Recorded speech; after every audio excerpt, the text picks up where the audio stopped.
Hi friends, அனைவருக்கும் வணக்கம். நாம் இன்றைக்கி வீடியோவில் ஸ்பைசி மசாலா பன்னீர் ஃப்ரை எப்படி பண்ணலான்னு பார்க்கலாம். வாங்க வீடியோக்குள்ளே போகலாம்.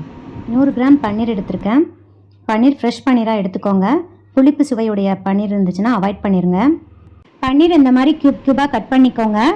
நெக்ஸ்ட்டு 1 டீஸ்பூன் மஞ்சள் தூள், உங்கள் காரத்துக்கு தகுந்த மாதிரி மிளகாய் தூள், 1 டீஸ்பூன் கரம் மசாலா தூள், 1/4 டீஸ்பூன் உப்பு, 1 டீஸ்பூன் பச்சரிசி மாவு, 1 டீஸ்பூன் இஞ்சி பூண்டு விழுது சேர்த்துட்டு நல்லா மிக்ஸ் பண்ணி விட்டுருங்க. இப்போ கொஞ்சம் கொஞ்சமாக தண்ணி ஆட் பண்ணி நல்லா மிக்ஸ் பண்ணிடுங்க. பாருங்கள், நான் 1/4 கிளாஸ் தண்ணி ஆட் பண்ணுறேன். ஆட் பண்ணிவிட்டு நல்லா மிக்ஸ் பண்ணி விட்டுருங்க. ரொம்ப தண்ணி ஆட் பண்ணிடாதீங்க. பாருங்கள், இந்த அளவுக்கு இந்த கன்சிஸ்டன்சியில் இருக்கிற மாதிரி மாவை ப்ரிப்பேர் பண்ணிக்கோங்க. கொஞ்சம் தண்ணி அதிகமாகிடுச்சுன்னா நீங்கள் பச்சரிசி மாவு சேர்த்துக்கலாங்க. இப்போ நம்ம கட் பண்ணி வச்சுருக்கிற பன்னீரை இதில் சேர்த்துட்டு நல்லா ஈவனாக எல்லா இடத்துலையும் ஸ்ப்ரெட் ஆகிற மாதிரி மிக்ஸ் பண்ணிடுங்க.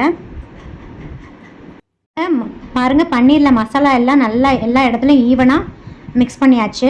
இப்போ இதை ஒரு 1/2 அன் ஹவர் அப்படியே வச்சுருங்க. இது அப்படியே இருக்கட்டும். 1/2 அன் ஹவர் கழித்து நாம் ஃப்ரை பண்ணிக்கலாம். கடாய் எடுத்துக்கோங்க. கடாயில் கொஞ்சமாக ஆயில் ஊற்றிக்கோங்க. எண்ணெய் நல்லா காஞ்சிருச்சு. ஃப்ளேமை வந்து சிம்மில் வச்சுக்கோங்க. சிம்மில் வச்சுட்டு பன்னீரை ஒன்றா போட்டுருங்க. போட்டு உடனே திருப்பி போடாதீங்க. ஒரு 2 செகண்ட்ஸ் விட்டுருங்க. அப்படியேவும் ஃப்ளேம் வந்து மீடியமில் வச்சுக்கோங்க. எல்லாத்தையும் திருப்பி போட்டாச்சு. பாருங்கள், அந்த பக்கம் நல்லா சிவந்துருச்சு.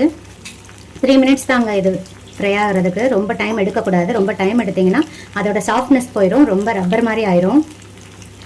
எல்லா பக்கமும் நல்லா ஃப்ரை ஆயிடுச்சு.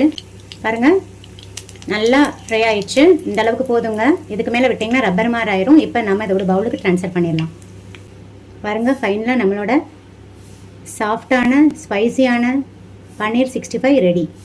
ஃபைனலாக இது கூட 1 ஸ்பூன் லெமன் ஜூஸ் சேர்த்துட்டு நான் லைட்டாக மிக்ஸ் பண்ணிவிட்டு சாப்பிட்டு பாருங்கள். ரொம்ப டேஸ்ட்டாக இருக்கும். ட்ரை பண்ணி பாருங்கள்.